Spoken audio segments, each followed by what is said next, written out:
కేంద్ర ప్రభుత్వం పరిధిలో వచ్చే ఏడాది కల్లా 2,83,000 కొత్త ఉద్యోగాలు వచ్చే అవకాశం ఉంది.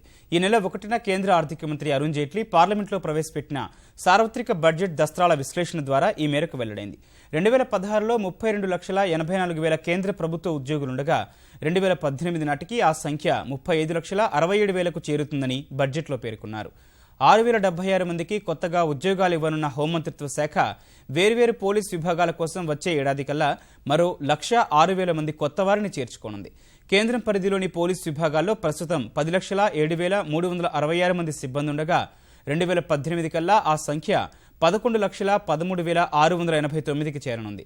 తపాలా శాఖలో 20,442 కొత్త ఉద్యోగాలు రానుండగా ఆ శాఖలో మొత్తం ఉద్యోగుల సంఖ్య 4,48,840కి చేరనుంది.